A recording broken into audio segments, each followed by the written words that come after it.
Good day, fellow mathematicians. Welcome back to our video. Today we're going to discuss another topic in business mathematics, and that topic is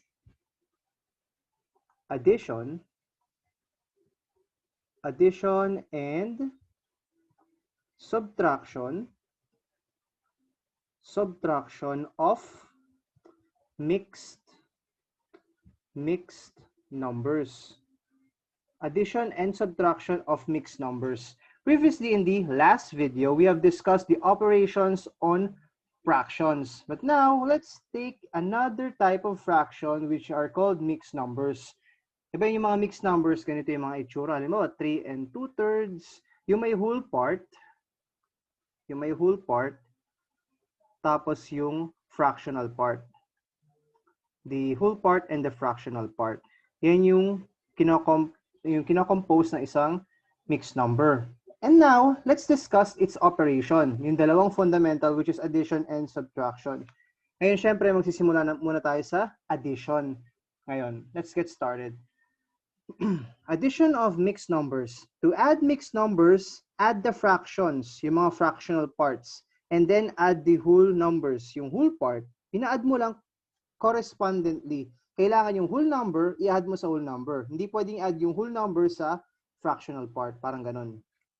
Simplify the answer when necessary. Ngayon, di ba it's pretty straightforward. You just add the whole parts and add the fractional parts. Ngayon, let's take an halimbawa. Halimbawa 1. Add the following. Number 1, 8 and 3/4 plus 6 and 2/5. Ngayon, let's have a solution. Number 1. For number 1, ngayon, kukunin muna natin yung whole part. Ito kasi parang tinuturo ko na sa inyo yung template para paano mag-solve nito. Whole part, titignan mo ano yung whole numbers, yung 8 and yung 6. Kaya pag-a-addin mo siya. 8 plus 6 is equal to 14. Tapos na, di ba? Ngayon, let's take the fractional part. The fractional part, how do we supposed to do that? Ngayon, ito yung 3/4 plus yung 2/5. Diba? Ngayon, ganito yung template. Kukunin mo yung LCM, diba? Edi 2 squared. Yung prime factorization muna gagawin natin. Ito yung tinuro ko in the previous videos. Tapos 5 multiplied by 1. Kasi ito i-prime. Kaya ganun na. Ngayon, yung LCM ng 5 and 4 ay 5 multiplied by 2 squared. Or 5 multiplied by 4 or 20. Tama? Ngayon, so equal siya daw sa, yung denominator mo ay 20. Ngayon, 20 divided by 4 is 5. Multiplied by 3 is 15. Ganun lang yun, di ba? 20 divided by 5 is 4. Multiplied by 2 is 8. Kaya magiging 23 over 20. Or, this can be further simplified as ilang 20 ang meron ang 23? Isa. 23 minus 20. Yun yung numerator. Yun yung shortcut, di ba? Ganyan. Ngayon, napapansin nyo, merong bagong whole part. Kaya ang mangyayari, magkakaroon tayo ng new whole part. New whole part. Paano yan? Yung kanina, 8 plus 6, magdadagdag ka ng 1 kung ano yung whole part na to. Yun yung idadagdag mo. Hanggang natin yung arrow. Ngayon, magiging 14 plus 1 is equal to 15. Therefore, ano yung given? 8 and 3/4 plus 6 and 2/5 is just equal to yung whole part na bago, 15, and yung natira na 3 and 20, 3 over 20. So, that's the final answer. Tama ba? So, ngayon, iyan natin siya i-square. Ngayon, that's number 1 for you. Ngayon, number 2 naman tayo. Number 2. Ilalagay ko lang dito sa gilid yung given kasi ano natin yung screen. Plus 4 and 2/3. Iangat natin ha. Okay. Yan. Ganito. Gawin natin yung template ulit. Bear with me. Whole part. Ano yung whole part natin? Diba yun yung 2 and yung 4? Kaya magiging 2 plus 4 is equal to 6. Sunod, ano yung fractional part? Fractional part. Paano yan? Magiging yung 3 over 7, ito yun. Tapos yung 2/3 plus 2/3. Tama. Ngayon, kunin natin yung prime factorization nito. Prime to. Prime to. Yung 3, prime din. Diba? Prime din yung 3. So, ano yung LCM? LCM ng 7 and 3 ay 7 multiplied by 3 is equal to 21. Kaya, this is over 21. Ngayon, 21 divided by 7 is 3, multiplied by 3 is 9, plus 21 divided by 3 is 7, multiplied by 2 is 14. Kaya magiging 9 plus 14 is 23 over 21. Or, ilang 21 ang meron ng 23? Isa. 23 minus 21, 2 over 21.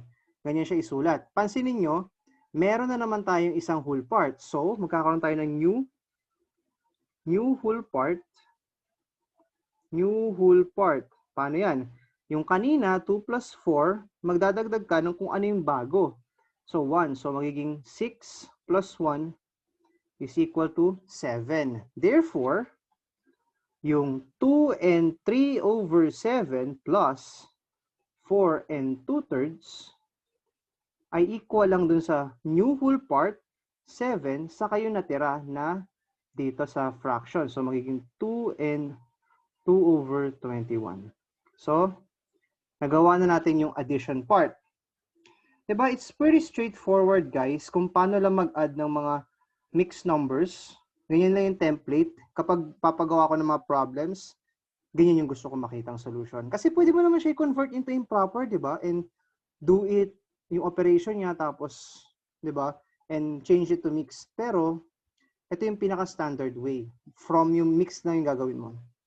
Ngayon, kung merong addition, edi meron ding subtraction. Now, let's go to subtraction. Subtraction of mixed numbers. Ano to? Di ba kanina ang ginawa natin is dito, ang ginawa natin is addition. Ngayon, gagawin naman natin is yung subtraction. Ngayon, how do we subtract? Subtracting of mixed numbers. To subtract mixed numbers, borrow if necessary. Then subtract the fractions. Next step is to subtract the whole number. Simplify if necessary. Ngayon, medyo nakakalito. Ano ibig sabihin ng borrow? Mangungutang ba tayo? Ganun ba? Hindi. Ngayon, makikita natin siya through the examples. What do I mean by borrow? Ano to? Gawin muna natin itong una. Halimbawa, 15 and 11 over 12 minus 7 and 3/8. Gawin natin siya. Solution. Ngayon, ang sabi kasi, evaluate muna natin yung fractional part bago yung whole part. Kasi kanina, nauna yung whole part, tapos yung fractional part. Ngayon, ititignan muna natin yung fractional part. Fractional part. Ano ito? Ito, 11 over 12 minus 3 over 8. Ngayon, 12. Prime factorization, ano? Diba, this is 2 squared multiplied by 3. Kasi 4 multiplied by 3 is 12. Sunod. 8, this is 2 cube. Tama? Ngayon, LCM ng 12 and 8, ano yan? Diba, ang kinukuha, 3 multiplied by, yung sino may pinakamataas na exponent or yung number sa itaas. Sino? 2 or 3? Diba 3? Kaya magiging 2 cube. Kaya magiging 3 multiplied by 8 or 24. Tama? 24. So, equal yan sa 24, yung nasa denominator. 24 divided by 12 is 2. Multiplied by 11 is 22. Minus 24 divided by 8 is 3. Multiplied by 3 is 9. So, walang borrowing na magaganap kasi ito'y positive. Diba? This is equal to saan? 13 over 24. Tama? Kasi positive siya. Pag nagkaroon ng case na magiging negative to, which is bawal in our case dito. Bakit bawal? Kasi we are only considering positive fractions from now. Kasi sa business math, kino-consider lang natin yung mga positive fractions, hindi yung negative. Despite the fact na ginagamit natin siya in algebra, yung mga negative 1/2. Dinidisregard muna natin yon. So, hindi tayo magbaborrow kasi nga, positive siya. Pero pag negative, magbaborrow tayo. So, what a relief. Hindi mo na magbaborrow. So, there is no borrowing required. There is no borrowing required. Ngayon, punta na tayo sa whole part. Whole part. Yung whole number. Ano yan? 15 minus 7 or 8. Kailan kadali? Therefore, 15 and 11 over 12 minus 7 and 3 over 8 is just equal to 8 and, ano yan? 13 over 24. Yan, yun yung sagot. Diba? Ngayon, ang tanong niya siguro sa akin, sir, paano naman kapag borrowing is necessary? Halimbawa, ano ba ibig sabihin ng pagbaborrow? May remark, when borrowing is necessary, take 1 away from the whole number and add it to the fraction. Diba?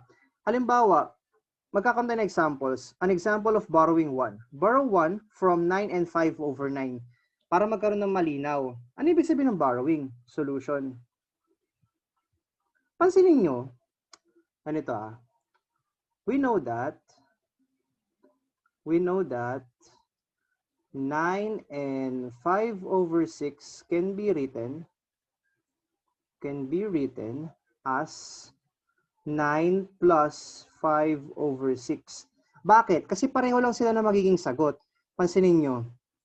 Diba ito magiging 6 multiplied by 9, 54, plus 5, 59 over 6. This is 59 over 6. Ito kasi, pag naglagay ka ng 1 dyan, edi 6 yan. 6 divided by 1 is 6, multiplied by 9 is, 54. 6 divided by 6 is 1, multiplied by 5 is 5. So, 59 over 6. Pareho lang sila. Pareho lang sila. Tama? Pareho lang sila ng kakalabasan. So, buray natin to kasi hindi naman yan yung Pinakita lang natin na pwede siya isulat ng ganun. Yeah. Ngayon. Tapos ang gagawin natin, pag naisulat na natin siyang ganun, so, yung 9 and plus, tanggalin natin yung dot, walang dot yun. Ayan. 9 and 5 over 6. Ang gagawin mo, yung 9, babawasan mo ng isa, magiging 8 plus 1. Kasi diba, 9 can be written as 8 plus 1 plus 5 over 6. Kaya magiging, ang gagawin mo naman yung 1, mumultiply mo top and gagawin mo siyang ganito, 8 plus 1 over 1 plus 5 over 6. I-step by step ko Tapos 8 plus 1 over 1. Ngayon, ang gagawin natin, we will multiply top and bottom kung ano yung denominator ng fraction mo, which is 6. Kung ano denominator, imumultiply mo dyan. Diba? Balik tayo sa blue para may coloring tayo.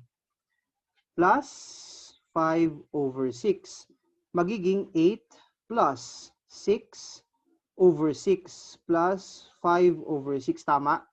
Tapos magiging 8 plus, ito pwede mo na i-add. Kasi common denominators ka na. So 6 plus 5 is 11 over 6.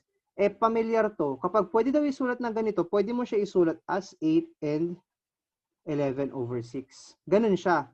So, pag nag-borrow ka ng isa, ang kakalabasan mo ito. Pag nag-borrow 1 ka dun sa fraction na to. Ganito. Paano naman isa pang example? Isa pang example, yung borrow 1 from 15 and 5 over 7. Ganun din. Let's use the template. We know that 15 and 5 over 7 can be written, by the way, walang bito, yung grammar, can be written as 15 and 5, no, kailangan may plus 5 over 7, tama? Ngayon, so, this implies that 15 plus 5 over 7 is just equal to 14 plus 1. Di ba nag-borrow 1 ka plus 5 over 7. Ngayon, hindi ko na yan, kasi kung ano na lang yung denominator, magiging 14 plus 7 over 7, di ba? Ganun lang yun, di ba? Pinakita ko lang dito yung may pula para makita yung step by step. Dahil sanay na kayo dito, hindi ko napapakita. Kaya magiging 7 plus 5, so 14 plus 7 plus 5, 12 over 7. So magiging, ano yan, 14 and 12 over 7. Ngayon, nagigets nyo na kung paano mag-borrow. Diba? Ngayon, let's apply an example of subtraction ng mixed numbers applied yung borrowing. Ngayon, let's just see about that.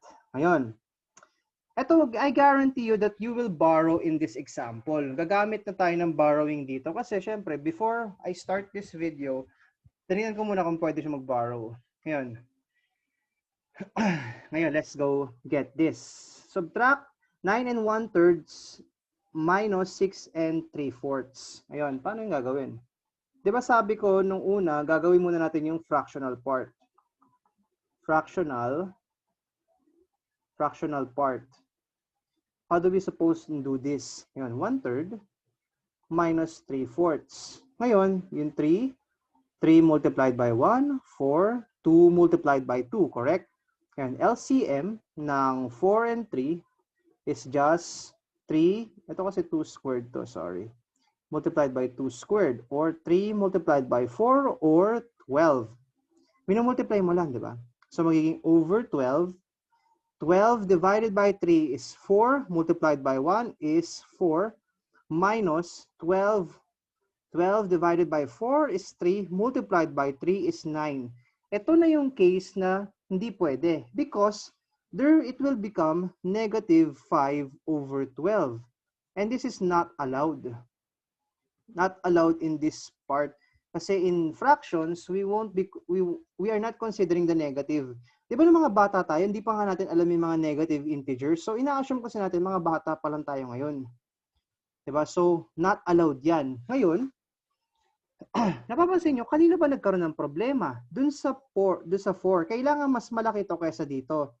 So ito yung may problema, yung 1/3. Kanina ba yung may problema? Yung may 1/3, yung ito, 9 and 1/3. Ngayon, ang gagawin natin, borrow 1 from 9 and 1/3.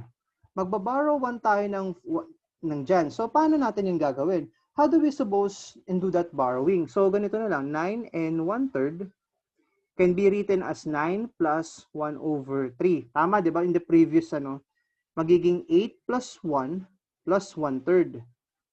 Tapos yung 1, isulat mo as 8 plus 3 over 3 plus 1/3. Tapos magiging 8 plus 4 over 3 or 8 and 4/3. Tama? Tama, di ba? Ganyan lang naman yung ginawa eh. Di ba? Ngayon, the problem now becomes kesa 9 and 1/3 na ito, magiging 8 and 4/3 minus 6 and 3/4. Equivalent pa rin sila kasi nag-borrow ka lang naman ng 1 mula dito papunta rito. Nag-borrow 1 ka lang, 'di ba? Ngayon, kasi 'di ba ito lang yun, 1, sinulat mo lang yung 1 as ganito. Pareho lang naman yun eh. Ngayon, yung nagkakaroon tayo ng new fractional part. Bakit? Kasi we won't be considering this fractional part. Kasi nga, it is not allowed. Kaya, ang mangyayari, we will do 4/3 minus 3/4. Alam naman na natin ang LCM niyan ay 12 kasi pareho lang naman ang denominator based dun sa taas. Ito rin yun. Kung gusto nyo, i-ano natin siya. Ito, copy, and then paste. Tapos, ilipat natin siya dito para masabing may solution tayo. Kinuha pa rin natin yung LCM. Ngayon, ang gagawin natin, 12 divided by 3 is 4. Multiplied by 4 is 16. Tama? Minus 12 divided by 4 is 3. Multiplied by 3, 9. Ayan, pwede na. Kasi mas malaki na to kaysa dito. So, kasi ang magiging resulta nito is 7 over 12. So, wala nang problema. Ngayon, the whole part Kasi wala pa naman tayong kinukuhang whole part, kaya walang new whole part. Magiging 8 minus 6, which is just equal to 2. Therefore, yung problem, yung original problem, minus 6 and 3/4 is just equal to 2 and 7 over 12. Yan ang sagot. 2 and 7 over 12. Diba? Ganun lang siya kadali. Diba? Ngayon, let's have another example. A last example hanggang sa masanay na tayo. Subtract 6 and 1, 8, minus 3 and 5, 6. Ngayon, solution. Solution. Ngayon, fractional part. Fractional part. Paano gagawin natin sa fractional part? Ngayon, this is 1 over 8 minus 5 over 6. 8 can be written as 2 raised to 3 pala to. 2 raised to 3. And 6 can be multiplied as 3 multiplied by 2. Tama? Kaya yung LCM ng 8 and 6 is just equal to 3 multiplied, kung sino may mas mataas na exponent, in this case is 2 cubed. 3 multiplied by 8 is just equal to 24. Tama? So equal yan sa over 24. 24 divided by 8 is 3. Multiplied by 1 is 3. 24 divided by 6 is 4. Multiplied by 5 is 20. Minus 20. This is negative 17 over 24, which is not allowed. Not allowed. So, we will do borrowing again. Saan ba nagkaroon ng problema? Sa 3 over 24. Kanino yan? Kay 1 over 8 nakuha, diba? Kasi 3 over 24 is simplified as 1 over 8. Eh, sino ba may 1 over 8? Ito, diba? So, yan yung paghihiraman natin. Ngayon, sa template, ganito gagawin natin. Borrow 1 from 6 and 1 over 8. Borrow 1 from 6 and 1 over 8. Paano yan? 6 and 1 over 8 is just equal sa, pwede natin siya isulat as ganito. Tama? Tapos, magbaborrow tayo ng 1. Ito yun. Ito yung part na yun. And this is equal to 5 plus 8 over 8. Tama, di ba? Kasi kung ano yung denominator, gawin mo na siyang ganito. 1 over 8. Then, 8 plus 1, magiging 5 plus 9 over 8. O pwede mo isulat as 5 and 9 over 8. Tama? Ngayon, the problem, di ba? Kaya ginagaya ko talaga yung template. Kasi kapag nagsasagot kayo, ganito rin ang gusto ko makita. The problem becomes 5 and 9 over 8. Kasi ito, equivalent lang daw dito. Kasi nag-borrow 1 ka lang. Minus 3 and 5 over 6. Siya pa rin kasi hindi mo naman siya pinaghiraman. Ganon. Ngayon, magkakaroon tayo ng new fractional part. Ano yun? Magiging 9 over 8 minus 5 over 6. Alam natin na ito rin yun, yung kanina nasa taas. So, yung kinuha mo yung LCM, di ba, ito mga to, and whatnot. Copy natin, and then let's paste it. Tama. Ayan, diba? Ayan yun, diba? Tapos ito, lipat natin dito kasi part pa rin siya ng solution. Ayun. Kapag naman kayo nagsusulat, gusto ko isulat nyo pa rin yan. Kinapi ko lang kasi pareho lang yung ano. Over, ano yan, 24. 24 divided by 8 is 3. Tama. Multiplied by 9 is 27. Minus 24 divided by 6 is 4. Multiplied by 5 is 20. Wala nang problema. Kasi this is 7 over 24. No problem. Hindi siya negative. Ngayon, ang mangyayari, meron tayong lastly, the whole part. The whole part, ano yung whole part? 5 and 3. 5 minus 3 or 2. Tama? So, therefore, sulat mo pa rin yung original given kasi yun yung given eh. Hindi naman ito yung given eh. Minus 3 and 5 over 6 is just equal to the whole part which is 2, and yung fractional part, which is 7 and 24. And that's it. And that's it. I hope you learned something today. I hope that you have gained information how to add and subtract mixed numbers. In the next video, we will be discussing how to multiply and divide mixed numbers. Mas madali yun, and the notion of what is a complex fraction. Until then, mathematicians, keep safe and God bless. Goodbye. Goodbye now.